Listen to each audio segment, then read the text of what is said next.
தென்காசியில் ஃபேமிலியோட குளிக்கிறதுக்காக இன்னைக்கு நாங்கள் போன பிளேஸ் ராமநதி டேம். இது கடையம் அப்படிங்கிற வில்லேஜில் லொக்கேட் ஆயிருக்கு. இந்த டேமுக்கு போற வழியிலேயே 1193 படி கொண்ட தோரணமலை முருகன் கோயிலும் இருக்கு. தென்காசினாலே எல்லாரும் குற்றாலம் தான் சொல்லுவாங்க, பட் இந்த மாதிரி பியூட்டிஃபுல்லான ஸ்பாட்லாம் நிறைய அங்க இருக்கு.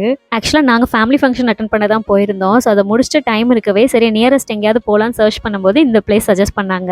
எங்கேயுமே டூரிஸ்ட்லாம் வராங்க, பட் நம்ம குற்றாலம் மாதிரி ஓவர் க்ரௌடா இல்லாம கொஞ்சம் மினிமலா இருக்கு. ஒரு சிலர் டேம் என்ட்ரன்ஸ்ல இருந்து குளிக்கிறாங்க, மற்றவங்க எல்லாம் கொஞ்சம் உள்ள நடந்து போனோம்னா நம்மளுக்கு தண்ணி வரக்கூடிய பாதை இருக்கு இல்லையா, ஸோ அங்க அவங்களுக்கு எந்த இடம் தோதுவா இருக்கோ அங்க நின்று குளிக்கிறாங்க. ஸோ நாங்கள் ஒரு 10 to 15 minutes வாக் பண்ணோம். உள்ளக்கு ஒரு டெம்பிள் மாதிரி இருந்தது. ஸோ அந்த சைடில் நின்று நிறைய பேர் குளிச்சுட்டு இருந்தாங்க. ஸோ அங்கேயே நாங்களும் ஜாயின் பண்ணியாச்சு.